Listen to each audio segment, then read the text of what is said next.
Atención, lo que están a punto de escuchar sucedió en la que era mi propia casa. Una noche, mientras el aroma a mole poblano y risas ajenas llenaba el aire. Yo me asomé con el corazón en la mano y vi la mesa puesta con mi vajilla de porcelana, mis manteles bordados, mis velas para ocasiones especiales, 9 lugares, 9 invitados, y mi silla simplemente no estaba. Justo en ese momento, ella me vio desde el comedor. Se acercó despacio, con esa sonrisa de hielo que ya le conocía. Y me dijo en voz alta, para que hasta el último invitado la escuchara: váyase a comer a la cocina, vieja arrumbada. Solo quiero a mi familia en la mesa. El silencio que siguió fue tan brutal que sentí que el tiempo se detenía. Pero lo que pasó después, lo que mi hijo hizo al verme humillada frente a todos. ¿La hizo ella llorar? Si esta historia les ha tocado el alma y les ha recordado que la dignidad no se negocia, las invito a quedarse. Suscríbanse para que no se pierdan el desenlace de esta lección de vida. ¿Están listas para escuchar la verdad detrás de un delantal guardado? Me llamo Elena Mendoza, tengo 62 años. Y esta historia que hoy les abro no es solo la historia de una ofensa, sino la de una liberación que me costó muy cara. La guardé en mi pecho por mucho tiempo porque revivir el dolor de la humillación era como abrir una herida que por fin había cicatrizado. Pero ahora siento que debo contarlo, tal vez alguien en algún lugar de México necesite escuchar que el silencio a tiempo es un acto de valentía y que la dignidad, la verdadera, nunca se pierde si uno la lleva por dentro. Esta historia comienza mucho antes de aquella cena desastrosa. Comienza con el olor a café de olla, con el amor que construí y la paz que me fue arrebatada. Todo empezó la tarde de un domingo cualquiera. Mi nuera, Alejandra, se había encargado de organizar una cena familiar en la casa donde yo vivía. Sí, en la casa que era mía, donde había vivido con mi hijo Javier desde que enviudé hacía ya 5 años. Alejandra llevaba 3 años casada con Eli, desde el primer día. Había intentado ser la suegra ideal, la que no se entromete, la que no estorba, la que sonríe aunque por dentro algo se esté rompiendo en pedazos. Esa tarde, mientras yo estaba en la cocina cortando cilantro para el arroz, una costumbre tan arraigada que no sabía hacer otra cosa, ella entró. Llevaba un vestido color vino, tacones altos que resonaban en mi suelo de madera y esa mirada que yo ya conocía perfectamente. Era una mirada que decía, sin necesidad de palabras: este ya no es tu territorio, doña Elena. Con una sonrisa helada, casi cortante. Me dijo: hoy quiero que sea una cena especial. Vienen mis padres, mis hermanos. Es muy importante para mí, así que, por favor, no se preocupe por nada. Yo me encargo de absolutamente todo. Asentí. Siempre asentía. Y me retiré a mi habitación, pasé la tarde entera en el silencio de mi cuarto. Escuchaba las risas huecas, el tintineo de las copas al brindar, una música suave que no era la que yo solía poner en mi radio. Nadie me llamó, nadie se acordó de mí. A las 8 de la noche, cuando el embriagador olor del mole llenó cada rincón de la casa, me asomé con discreción. La mesa estaba impecable. Usaron mis manteles bordados a mano, mis platos de porcelana y las velas de cera que había comprado años atrás para celebrar aniversarios especiales. Pero en medio de tanta perfección, un detalle gritaba: mi silla, mi lugar en la mesa, no existía. Fue entonces cuando Alejandra me vio desde el comedor. Cruzó la distancia lentamente, como un capataz que se dirige a dar una orden inapelable a un subalterno. Doña Elena, será mejor que cene en la cocina. Hoy solo quiero a mi familia en la mesa. Me quedé paralizada, sintiendo como la sangre se me helaba.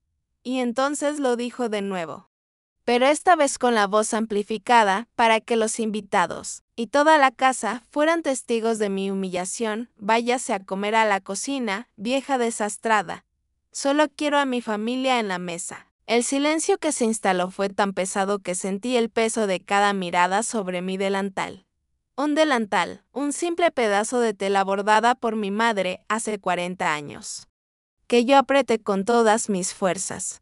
el mismo que olía a café de olla y pan dulce en las mañanas frías. No dije una sola palabra. Me di la media vuelta y caminé hacia la cocina con la cabeza tan alta como pude sostenerla.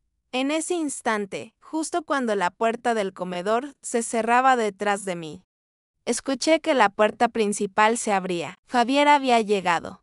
Pero para entender el golpe que significó aquella ofensa, necesitan saber cómo era mi vida antes de que Alejandra llegara. Porque uno solo valora la paz cuando le ha sido cruelmente arrebatada.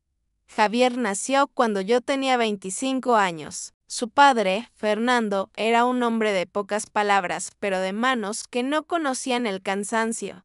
Tuvimos una vida humilde, pero llena de dignidad. Nunca nos sobró nada. Pero tampoco nos faltó nada. Cada mañana me levantaba a las 5 para preparar el café de olla con canela, ese que a Fernando le gustaba tomar hirviendo mientras leía el periódico en el patio. Javier se despertaba con ese aroma. Decía que ese, y no otro, era el verdadero olor del hogar. Recuerdo cuando Javier tenía 7 años y me ayudaba a hacer tortillas. Se ponía mi delantal, ese mismo que aún conservo, y sus pequeñas manos se llenaban de masa. Él reía. Yo reía. Fernando nos miraba desde el umbral de la puerta y sonreía sin decir nada. Eran momentos tan plenos que no necesitaban de palabras para ser eternos. Cuando Javier cumplió 18 años, Fernando murió. Fue un martes por la tarde. Estábamos plantando albahaca en el jardín. Se llevó la mano al pecho, me miró y se fue. Así de rápido, así de cruel. Esa noche, Javier me abrazó con una madurez impropia de su edad y me prometió: mamá, yo me hago cargo. Usted no está sola. Y cumplió. Trabajó en la fábrica en doble turno, estudió por las noches, se recibió de ingeniero. Nunca me dejó sentir que era una carga.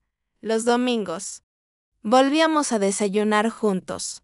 Él me contaba de sus proyectos, de sus sueños, y yo le servía su café de la manera en que le gustaba, con poca azúcar y mucho cariño. La casa olía limpio, a consomé de pollo los viernes, a ropa recién planchada. Por las tardes, regaba mis plantas mientras escuchaba la radio.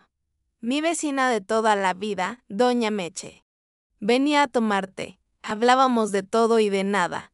La vida era simple, la vida era buena. Y entonces, Javier conoció a Alejandra. Llegó un sábado con esa sonrisa boba que solo se le dibuja a los hombres cuando están perdidamente enamorados. Me la presentó en la sala. Ella llevaba un vestido demasiado ajustado, un perfume excesivamente fuerte y unas uñas largas de color rojo intenso. Me extendió la mano, sin atreverse a mirarme a los ojos. Mucho gusto, doña Elena, dijo con una sonrisa que no le llegaba al alma. Le preparé café de olla. No lo probó. Javier estaba tan ciego de amor que no pudo ver lo que yo vi. Esa mirada, que escaneaba mi casa como si estuviera calculando su valor en el mercado, esa forma de sentarse en el sillón de Fernando como si ya fuera suyo. Pero me callé porque una madre solo quiere ver la felicidad de su hijo, y a veces por amor incondicional. Una decide cerrar los ojos a la tormenta que se avecina. Los meses siguientes pasaron a la velocidad de un suspiro, noviazgo, boda, luna de miel. Y de pronto, Alejandra se mudó a mi casa. Javier me dijo que sería temporal, solo hasta que pudieran ahorrar lo suficiente para su propio hogar. Acepté. Él era mi hijo. Y era mi deber de madre. Pero desde el primer día todo cambió. El cálido olor a café de olla fue reemplazado por el insípido aroma de las cápsulas de máquina. Mis plantas en el patio fueron reubicadas porque estorbaban. Mi radio se quedó apagada porque hacía ruido, y mi lugar en la mesa, mi propio lugar en la mesa familiar, comenzó a encogerse, a sentirse cada vez más pequeño. Yo me repetía como un mentre: es solo una etapa, ya se acostumbrarán, todo estará bien. Pero las cosas no mejoraron, solo empeoraron, y aquella noche de la cena, esa noche, todo el dolor contenido explotó.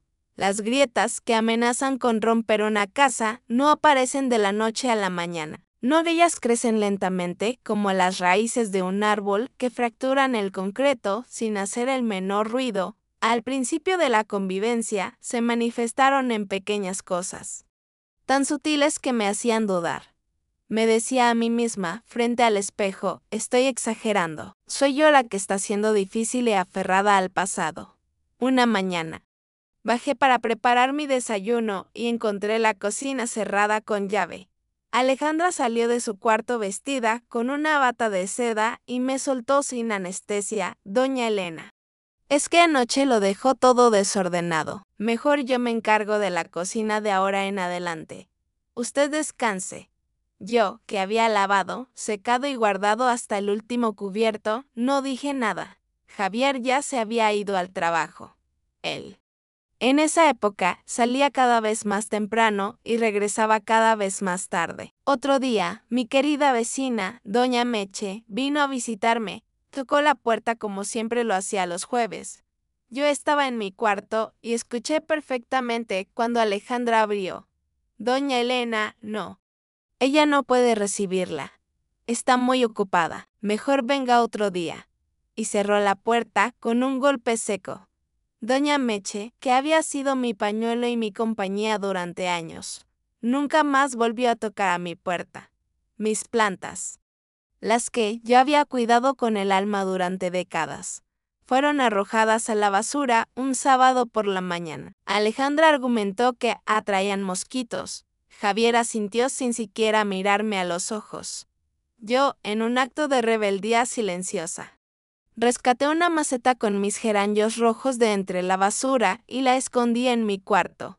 La regaba con las lágrimas que me negaba a derramar frente a ellos. Empecé a cocinar menos. Alejandra me criticaba diciendo que mi comida era muy grasosa o demasiado simple. Prefería pedir comida por teléfono, comida profesional, como ella decía. Javier comía en silencio, sin decir una sola palabra. Yo, por mi parte, empecé a comer sola en mi cuarto, sentada al borde de la cama, con mi delantal puesto, a pesar de que ya no cocinaba. Una noche, me asomé sin hacer ruido y los escuché discutir en la sala. Mi amor, tu mamá necesita entender que esta casa ahora es nuestra, decía Alejandra. No puede seguir haciendo lo que quiera. Ya no es su casa. Javier suspiró. Dale tiempo, Gaby. Ella ha pasado por mucho. Ella, furiosa, le replicó, ¿y yo qué? ¿Yo no tengo derecho a sentirme cómoda en mi propia casa? Hubo un silencio denso y luego la voz de Javier, cargada de agotamiento, hablaré con ella. Pero nunca lo hizo. Comencé a salir de mi cuarto solo por estricta necesidad. Caminaba por la que era mi casa como si fuera un fantasma que nadie podía ver. A veces, Alejandra me miraba y sonreía, pero no era una sonrisa amable. Era una sonrisa de victoria que proclamaba, gané. Logré hacer que desaparecieras. Los domingos dejaron de ser sagrados. Javier dormía hasta tarde y Alejandra salía con sus amistades. Yo me quedaba en mi cuarto, mirando por la ventana, acariciando mi delantal, recordando los tiempos en que esta casa olía a canela y no el perfume caro y penetrante de ella. Una tarde, encontré una caja de cartón en el pasillo. Dentro estaban mis cosas más preciadas, fotografías de Fernando, los libros que él me había regalado, el rosario de mi madre, mis manteles bordados. Le pregunté a Alejandra qué significaba eso. Es que necesitamos espacio, doña Elena. No se preocupe, todo está ahí, solo lo guardamos. Habían guardado mi vida entera en una caja, y yo, por miedo, por inercia, seguí callando. Me convencí de que, si me hacía más pequeña, si ocupaba menos espacio, si dejaba de existir un poco cada día, tal vez, solo tal vez, podría permanecer cerca de mi hijo. Tal vez él recordaría quién era yo. Pero las cosas, como era de esperarse, solo empeoraron. Y aquella noche de la cena, supe con certeza que algo iba a romperse para siempre. Hay una diferencia abismal entre ser paciente y ser una cobarde. Yo tardé demasiado en comprenderlo. Durante esos meses de silencio, me autoconvencí de que toda la culpa era mía. Soy yo la que no se adapta, me decía ante mi reflejo. Soy yo la que está aferrada a un pasado que ya no existe. Veía mi rostro en el espejo y ya no reconocía a la mujer que alguna vez fui. Mis ojos estaban cansados, mi espalda se encorvaba bajo el peso del dolor. Y mi voz casi había dejado de existir. Decidí que haría un último esfuerzo. Sería la suegra que Alejandra necesitaba, la que no estorba, la que ayuda sin hacerse notar. Cuando me enteré de que planeaba la cena del domingo, me ofrecí con toda la humildad que pude reunir. Alejandra, si quieres, puedo hacer yo el mole. Es la receta de mi abuela. A Javier le fascina. Ella ni siquiera levantó la mirada de su teléfono celular. No, doña Elena. Ya pedí todo por catering. Comida profesional, ¿sabe? No quiero que mis padres piensen que comemos mal. Tragué saliva, sintiendo la ofensa hasta el fondo de mi alma. ¿Puedo ayudar a poner la mesa, entonces? Su respuesta, de nuevo, fue tajante. No se preocupe. Yo me encargo. Usted descanse. Descansar. Esa palabra, de nuevo, arrojada sobre mí como si yo fuera una anciana inválida. Y no una mujer de 62 años que aún podía moldear toties con sus propias manos. El sábado por la noche, mientras ellos dormían con la indiferencia de los justos, bajé a la cocina. Saqué mi delantal, el que mi madre había bordado con sus propias manos, y limpié cada rincón. Lavé los platos. Acomodé las pocas flores del jardín que aún sobrevivían. Pulí los cubiertos de plata que me había heredado mi suegra. Quería que todo estuviera perfecto. Quería, con una esperanza infantil, que Alejandra viera que yo podía ser útil, que merecía, al menos, un pequeño lugar en esa casa. Cuando terminé, eran las 4 de la madrugada. Me senté en la mesa de la cocina con una taza de té. Todo brillaba, todo olía limpio. Por un momento fugaz, sentí que había recuperado un pequeño pedazo de mi hogar. El domingo por la tarde, Alejandra entró en la cocina. Vio el impecable trabajo que había hecho y su ceño se frunció en lugar de mostrar gratitud. ¿Usted hizo esto? Asentí, esperando una palabra amable, un simple gracias. Doña Elena, le pedí que descansara. No necesito que me ayude, me reprendió con dureza. Además, movió todo del lugar. Ahora no encuentro nada. Salió dando un portazo. Me quedé inmóvil, parada ahí, con mi delantal puesto, sintiéndome más invisible que nunca. A las 6 de la tarde, los invitados de Alejandra comenzaron a llegar. Sus padres, sus hermanos, su hermana y el esposo de ella. Entraban en mi casa con esa familiaridad de quien siente que el lugar le pertenece. Nadie me saludó, nadie preguntó por mí. Me retiré a mi cuarto, escuchando las risas ajenas, el tintineo de las copas, el ruido de los tacones sobre el piso de madera que Fernando y yo habíamos pulido con tanto esmero. Javier, mi hijo, llegaba tarde del trabajo. Lo supe porque escuché la voz molesta de Alejandra, teléfono, llamándolo por tercera vez. Javier, todos te están esperando. ¿Dónde estás? Me asomé por la ventana de mi cuarto. Vi las luces del comedor encendidas. Vi la mesa puesta con mis manteles, mis platos, mis velas. Vi a Alejandra reírse con su familia, señalando la casa como si ella misma la hubiera decorado, como si hubiera puesto el alma en cada detalle. Y entonces volví a contar. Conté las sillas dispuestas alrededor de la mesa. 9. Todos estaban sentados, pero mi lugar, el lugar de la dueña de casa, no existía. Sentí algo profundo romperse dentro de mí, pero todavía, con una tenacidad absurda, me dije, tal vez se les olvidó. Tal vez puedo sentarme en algún otro lado. Tal vez. Bajé despacio, aún con mi delantal puesto. Llegué al comedor justo en el instante en que estaban sirviendo la cena. Alejandra me vio. Su rostro se descompuso y adquirió esa expresión de fastidio que ya no se molestaba en ocultar. Y soltó la frase, la daga helada que ya había escuchado: Doña Elena, es mejor que cene en la cocina. Hoy solo quiero a mi familia en la mesa. El silencio se hizo sólido, imposible de respirar. Y luego, repitió la ofensa más fuerte para que todo el mundo entendiera que esa era la orden. Vaya a comer a la cocina, vieja desastrada. Solo quiero a mi familia en la mesa. Los invitados bajaron la mirada. Nadie dijo nada. Nadie me defendió. Yo apreté mi delantal bordado con todas mis fuerzas. Sentí que mis rodillas temblaban, pero no lloré. No grité. Simplemente me di la vuelta. Y fue en ese preciso instante de mi derrota silenciosa cuando la puerta principal se abrió. Javier había llegado. Aún me pregunto si hice lo correcto al guardar silencio durante tanto tiempo. ¿Qué habrían hecho ustedes en mi lugar? A veces, uno cree que conoce a su hijo y de pronto, en un segundo, descubre que lo conocía mejor de lo que pensaba. Javier entró con su maletín en la mano. Llevaba la corbata floja, el cabello revuelto, esa expresión de cansancio que se había vuelto habitual en él.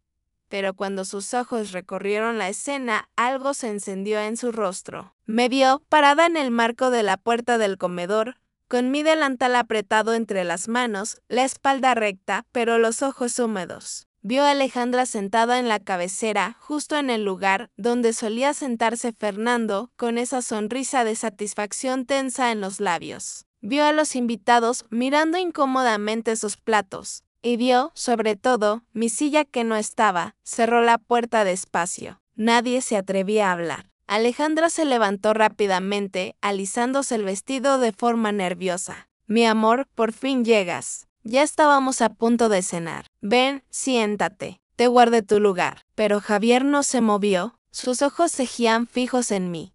¿Qué pasó aquí?, preguntó con una voz tan tranquila que daba miedo. Demasiado tranquila. Nada, amor, interrumpió Alejandra con una risa forzada. Ya sabes, tu mamá. Ella prefiere cenar en la cocina. Está más cómoda ahí, ¿verdad, doña Elena? Yo no dije nada. Tampoco asentí. Javier dejó su maletín en el suelo, se quitó la corbata con lentitud y caminó hacia mí.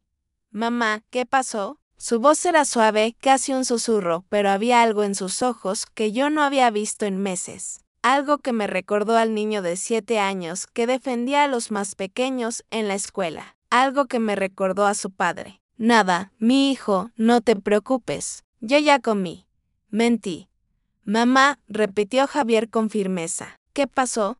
Alejandra intervino de nuevo con la voz más aguda por la tensión. Javier, no hagas un drama. Es solo una cena. Tu mamá entiende que hoy necesitábamos espacio para mi familia. ¿Tu familia?, dijo Javier, girándose hacia ella. ¿Tu familia? Alejandra rió nerviosa. Sí, mi amor. Mis papás, mis hermanos. Es una cena especial. Tu mamá lo comprende. Javier miró la mesa. Contó las sillas, luego miró a Alejandra a los ojos. ¿Dónde está la silla de mi mamá? Amor, no cabía. Son muchas personas. ¿Y dónde está la silla de mi mamá? Repitió él, esta vez mucho más fuerte, con una autoridad que me estremeció. El silencio que siguió fue atronador. Uno de los hermanos de Alejandra carraspeó. Su madre, Isabel, se acomodó la servilleta, incómoda. Alejandra intentó reír de nuevo. Javier, no exageres. Es solo una cena. Podemos hablar de esto después, Gaby, dijo Javier, y su voz se había vuelto de hielo puro. ¿Le dijiste a mi mamá que fuera a comer a la cocina? El silencio fue ensordecedor. Alejandra tragó saliva. Sus ojos brillaban, llenos de una rabia apenas contenida. Sí, se lo dije. ¿Y qué? Esta es mi casa. También tengo derecho a decidir. Javier levantó la mano, no para golpear, solo para imponer el silencio. Y entonces pronunció una frase que nunca se me borrará de la memoria. Si ella no come aquí, nadie come. Alejandra palideció. ¿Qué? Lo que oíste, respondió Javier. Caminó con determinación hacia la cabecera de la mesa, donde ella estaba sentada, y jaló la silla hacia atrás con una fuerza que hizo temblar el suelo. Levántate, Gaby.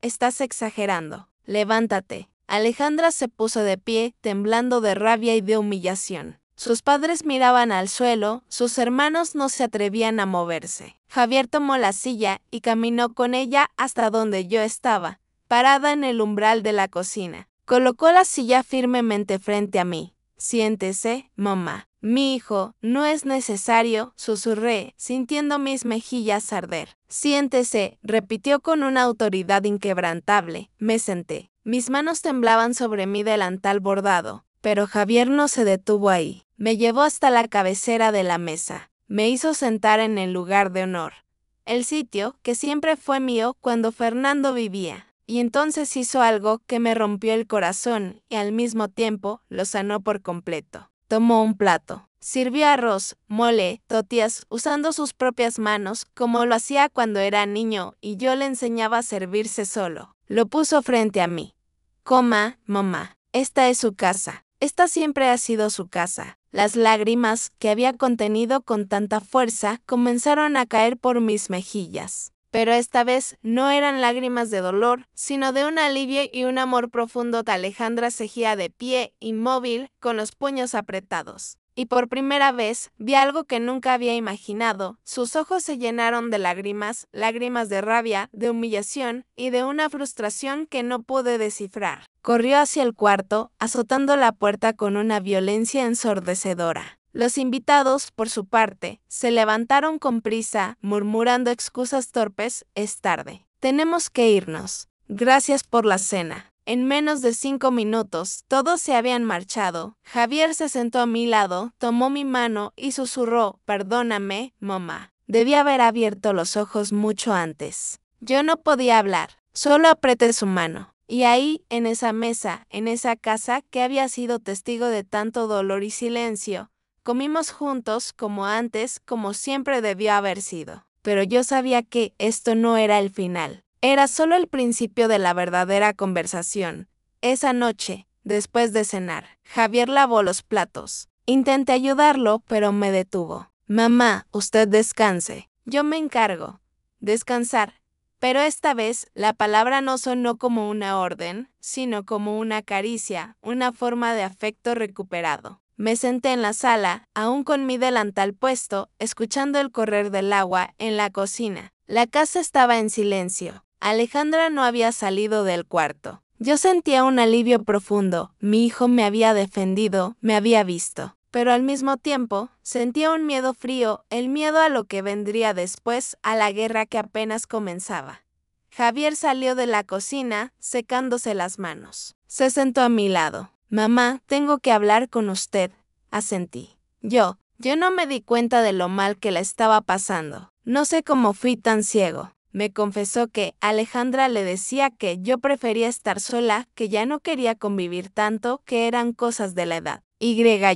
Yo le creí, dijo con los ojos enrojecidos. «Perdóname, no tienes nada que perdonar, mi hijo. Tú trabajas mucho», respondí. «No, mamá, sí tengo que perdonarme. Usted es mi madre. Usted me crió sola después de que murió mi papá. Usted trabajó limpiando casas para que yo pudiera estudiar. ¿Cree que no me acuerdo? Me acuerdo de todo. Y le pagué, dejando que la humillaran en su propia casa». Su voz se quebró. Puse mi mano sobre la suya. «Javier, tú amas a Alejandra. Es tu esposa. Yo lo entiendo. Pero usted es mi madre», repitió. Nos quedamos en un silencio abrumador, un silencio lleno de todas las palabras que habíamos evitado durante meses. Y entonces escuchamos pasos. Alejandra salió del cuarto. Tenía los ojos hinchados, el maquillaje corrido. Nos miró desde el pasillo. ¿Ya terminaron su drama? Javier se levantó. «Gaby, tenemos que hablar». «No, ya hablaste suficiente. Me dejaste en ridículo frente a mi familia. ¿Sabes la vergüenza que pasé? La vergüenza que tú pasaste», Javier levantó la voz. «Y la vergüenza que le hiciste pasar a mi mamá». Alejandra soltó una risa amarga, venenosa. «Tu mamá, siempre tu mamá. ¿Sabes cuál es el problema, Javier? Que te casaste conmigo, pero nunca dejaste de ser un niño de mamá. Eso no tiene nada que ver con». «Tiene todo que ver», gritó Alejandra. «Yo no me casé para vivir con tu madre. Yo no me casé para ser la segunda en esta casa. Yo no me casé para tener una suegra que me vigila, que me juzga, que hace todo mejor que yo». «Nadie te está juzgando, Alejandra», dije suavemente. Ella me miró con un odio puro, sin disimulos. «Usted siempre ahí con su delantal y su carita de víctima. Ay, soy la viudita pobre. Ay, nadie me quiere. Ay, mi hijo me abandonó. ¿Cree que no me doy cuenta? Todo lo que hace es para que Javier sienta lástima, para que me vea como la mala, para que él siga siendo su niñito». «Gaby, ya basta», dijo Javier. «No, ¿sabes qué? Estoy harta. Harta de vivir en esta casa vieja, harta de dormir en la cama donde durmieron tus padres, harta de usar los platos de tu abuela, harta de que todo, absolutamente todo aquí, huela a ella». Sentí la frase como una bofetada. Alejandra continuó, sus palabras salían como puñales. «Cuando nos casamos, tú me prometiste que íbamos a tener nuestro propio hogar, que íbamos a construir algo nuevo. Pero no. Aquí estamos, en su casa, con sus reglas, con su fantasma en cada esquina. Esta casa es de mi madre, dijo Javier, su voz apenas un susurro de decepción. Siempre lo ha sido. Ah, ¿sí? ¿Y quién paga la luz? ¿Quién paga el agua? ¿Quién paga la comida? Tú, Javier, tú pagas todo. Entonces, ¿de quién es realmente esta casa? Javier palideció. Me levanté despacio. Alejandra, si tanto te molesta vivir aquí, puedo irme. Puedo buscar un lugar pequeño y no, gritó Javier. Mamá, usted no se va a ningún lado. Esta es su casa. ¿Y si alguien tiene que irse? No terminó la frase, Alejandra sonrió. Una sonrisa cruel. ¿Vas a correrme, Javier? ¿A tu esposa? ¿A la mujer que amas? ¿Por ella? Javier miró el suelo. En ese silencio, lo vi todo, vi a mi hijo dividido entre dos amores. Vi su dolor, su culpa. Pensé que me amabas, susurró Alejandra, y ahora su voz temblaba. Pensé que yo era tu prioridad, y lo eres, pero... No hay peros, Javier. O estás conmigo o estás con ella. Decide. Y salió de la casa, azotando la puerta. Javier se dejó caer en el sillón, cubriéndose la cara con las manos. Yo me quedé de pie, apretando mi delantal, sintiendo que acababa de presenciar algo que no debía. Algo que me rompió por dentro, pero que al mismo tiempo me dio la claridad. Entendí algo fundamental. Alejandra no me odiaba por lo que yo hacía, sino por lo que yo representaba. Yo era el pasado de Javier, su historia, su raíz, su memoria. Y ella quería construir un futuro donde yo no existiera, donde Javier fuera solo de ella, donde nada le recordara la vida, el hogar y el amor que existieron antes de su nombre, y entonces... entendí algo más duro, yo había permitido todo. Cada humillación, cada desprecio, cada vez que me hice pequeña, que callé, que acepté ser invisible. Yo le enseñé a Alejandra que podía tratarme así. Le enseñé que mi lugar no valía. Le enseñé a mi hijo que estaba bien. Me senté junto a Javier. Él seguía con la cara entre las manos. Mi hijo, le dije suavemente, levanta la cara. Lo hizo. Sus ojos estaban llenos de lágrimas. No sé qué hacer, mamá. La amo, pero no puedo permitir que te trate así. Lo sé. ¿Qué hago? Y en ese instante tomé la decisión que había estado evitando durante meses. Una decisión dolorosa, pero absolutamente necesaria. Javier, yo me voy a ir. ¿Qué? No, mamá, no. Escúchame. Alejandra tiene razón en algo. Esta es tu vida, tu matrimonio. Y mientras yo esté aquí, ustedes no van a poder construir nada. Siempre va a existir esta tensión, este rencor. Pero esta es tu casa. Esta fue mi casa, dije, sintiendo como algo se rompía en mi pecho. Fue mi casa con tu padre. Fue mi casa cuando eras niño. Pero ya no lo es. Ya no puedo seguir viviendo donde no soy bienvenida. Yo te quiero aquí. Lo sé, mi hijo, pero no es suficiente. Javier lloró. Mi hijo fuerte, mi ingeniero, mi hombre de 33 años, lloró como un niño. Esa noche, me quedé despierta hasta el amanecer. Miré mi cuarto, la ventana, desde donde vi crecer a Javier, el geranio rojo que rescaté de la basura y mi delantal bordado colgado en el respaldo de la silla. Lo tomé entre mis manos. Pasé mis dedos por las flores azules y los pájaros rojos que mi madre había bordado. Un bordado que había sobrevivido a 40 años de vida. Y entendí que yo no era ese delantal. El delantal era solo tela, hilos, recuerdos. Pero yo era más que eso. Yo era Elena Mendoza, 62 años, madre, mujer. Y todavía estaba viva, todavía tenía voz, todavía tenía dignidad. No iba a seguir mendigando un lugar en ninguna mesa. Al día siguiente, Alejandra regresó. Entró sin saludar y fue directamente al cuarto con Javier. Escuché voces bajas, luego silencio. Luego Javier salió, me miró y se fue de la casa sin decir una palabra. Alejandra se quedó, se sirvió café, se sentó en la sala y me miró. ¿Ya decidió y se va? La miré a los ojos. Sí, me voy. Ella sonrió. Una sonrisa de victoria. Bien.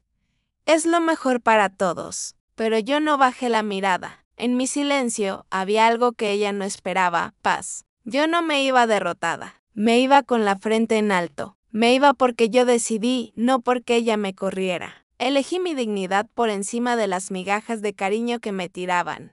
En ese momento, yo cambié. Y Alejandra, ella todavía no sabía que la vida tiene una forma de cobrar las deudas, que el universo tiene memoria y que nadie se sale con la suya para siempre. Hay una diferencia crucial entre irse y ser expulsada. Yo aprendí esa diferencia en los días que siguieron.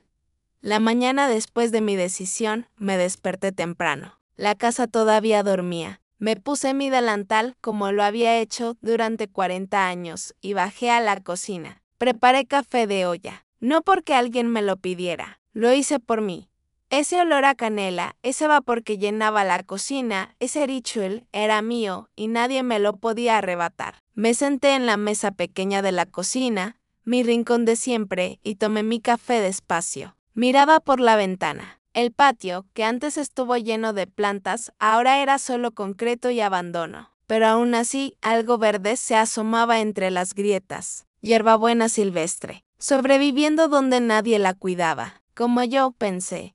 Alejandra bajó una hora después. Me vio en la cocina y frunció el ceño. ¿Qué hace despierta tan temprano, tomando mi café? ¿Hizo ese olor otra vez? Le he dicho 1000 veces que no me gusta. Me da dolor de cabeza. Tomé otro sorbo de café. Es la última vez. Ella se quedó callada. Luego sonrió. ¿Ya tiene fecha para irse esta semana? ¿A dónde va a ir? Eso no te importa. Su sonrisa se borró. No estaba acostumbrada a que yo le respondiera de esa manera. Con esa actitud, doña Elena, entiendo por qué nadie la quiere cerca. Me levanté despacio. La miré a los ojos. Alejandra, durante estos 3 años, yo me hice pequeña para que tú te sintieras grande. Me callé para que tú hablaras. Desaparecí para que tú brillaras. Pero eso se acabó. Me voy, sí, pero no porque tú me corriste. Me voy porque yo lo decidí. Me voy porque merezco un lugar donde mi presencia no sea un estorbo. Y algún día, ojalá no sea tarde, vas a entender que las personas no son muebles que uno arrincona cuando ya no le gustan. Alejandra palideció. ¿Me está amenazando? No. Solo te estoy viendo, realmente viendo. Y lo que veo es a una mujer que cree que el amor se gana destruyendo a los demás. Pero el amor no funciona así, niña. El amor no es un territorio que uno conquista. Es un jardín que uno cuida, y tú solo sabes arrancar. Salí de la cocina. Alejandra se quedó inmóvil. Por primera vez en 3 años, yo había hablado, y mi voz no había temblado. Los días que siguieron fueron extraños. Javier apenas estaba en casa. Salía temprano, regresaba tarde y evitaba mi mirada. Yo sabía que estaba sufriendo. Sabía que mi decisión lo desgarraba, pero también sabía que era lo necesario. Empecé a empacar mis pertenencias. No tenía mucho. Toda una vida cabía en 3 cajas de cartón, ropa, algunas fotografías, el rosario de mi madre, los libros que Fernando me regaló y mi delantal. Ese lo doblé con sumo cuidado y lo puse en la parte superior, como si fuera mi tesoro más valioso. Una tarde, mientras ordenaba mis cosas, encontré una carta vieja en el fondo de un cajón. Era de Fernando. Me la había escrito cuando Javier tenía 5 años y yo estaba enferma de neumonía. Su letra temblorosa decía: Elena, mi amor, no sé escribir cosas bonitas, pero quiero que sepas que eres la mujer más fuerte que conozco. Si algo me pasa, cuida a nuestro hijo y cuídate tú porque vales más de lo que crees. Siempre lo has valido. Lloré. Lloré por Fernando, por Javier, por mí. Lloré por todo lo que había perdido y por todo lo que estaba a punto de dejar ir. Pero cuando terminé de llorar, me sequé las lágrimas, guardé la carta y continué empacando. El miércoles por la noche, Javier tocó la puerta de mi cuarto. «Mamá, ¿puedo pasar?» «Claro, mi hijo». Entró despacio, vio las cajas y sus ojos se llenaron de lágrimas. «No quiero que te vayas», dijo. «Lo sé. ¿Por qué no podemos arreglar esto?» Los 3 como una familia. Me senté en la cama y le hice señas para que se sentara a mi lado. «Javier, ¿te acuerdas cuando tenías 8 años y te metiste en una pelea en la escuela?» Él asintió. Era un niño más grande. Te estaba molestando a ti y a tus amigos. Y tú lo enfrentaste. Llegaste a casa con un ojo morado y la camisa rota. Y yo te dije, mi hijo, está bien defenderte, está bien poner límites, pero también está bien alejarte de las peleas que no te llevan a ningún lado. Javier escuchaba en silencio. Lo que está pasando aquí, es una pelea que no nos lleva a ningún lado. Cada día es un campo de batalla, cada comida es una tensión, cada palabra es una herida. Y yo ya no quiero pelear, ya no tengo fuerzas para eso. Pero yo puedo cambiar las cosas, puedo hablar con Gaby, puedo. No, mijo, tú no puedes cambiar lo que siente Alejandra y no puedes obligarla a quererme. El amor no se obliga, el respeto no se mendiga. Y yo ya me cansé de ser la incomodidad en mi propia casa. Javier puso su cabeza en mi hombro como cuando era niño. Te voy a extrañar, yo a ti cada día de mi vida. Nos quedamos así, abrazados, en un silencio que lo decía todo. ¿A dónde vas a ir?, preguntó finalmente. Doña Meche me ofreció quedarme con ella temporalmente. Su casa es grande. Vive sola desde que murió su esposo. Voy a buscar trabajo, quizás cuidando niños o ayudando en alguna casa. No te preocupes por mí, sé cuidarme. Déjame ayudarte con dinero, por favor, me suplicó. Javier, por favor, mamá, es lo menos que puedo hacer. Asentí, porque sabía que él necesitaba sentir que podía hacer algo. Pero con una condición, le dije. No quiero que Alejandra sepa a dónde voy. No quiero visitas de lástima. No quiero que tú vengas porque te sientes culpable. Si vienes a verme, que sea porque quieres, porque me extrañas, no por obligación. Javier asintió, aunque le costó. Se levantó, me dio un beso en la frente. Siempre vas a ser la mujer más fuerte que conozco, dijo, y salió del cuarto. Me quedé sentada, sintiendo que me estaba despidiendo de toda una vida. El sábado por la mañana llegó el momento de partir. Me vestí con mi mejor ropa, un vestido azul que Fernando me había regalado años atrás. Me peiné con cuidado, me puse un poco de lápiz labial. No iba a salir de esa casa como una mendiga. Iba a salir como lo que siempre había sido, una mujer digna. Me puse mi delantal sobre el vestido. Una última vez, bajé las cajas una por una. Javier me ayudó a subirlas al taxi que había llamado. Alejandra no salió de su cuarto, ni siquiera se despidió. Antes de subir al taxi, miré la casa donde me casé, donde nació mi hijo, donde Fernando murió, la casa donde fui feliz y donde también fui la mujer más invisible del mundo. Adiós, susurré. Javier me abrazó fuerte. Te amo, mamá. Yo a ti, mi hijo, siempre, pase lo que pase. Me solté, subí al taxi. Javier se quedó de pie en la banqueta, viéndome partir. Yo no miré atrás. Sabía que si lo hacía, no tendría fuerzas para seguir adelante.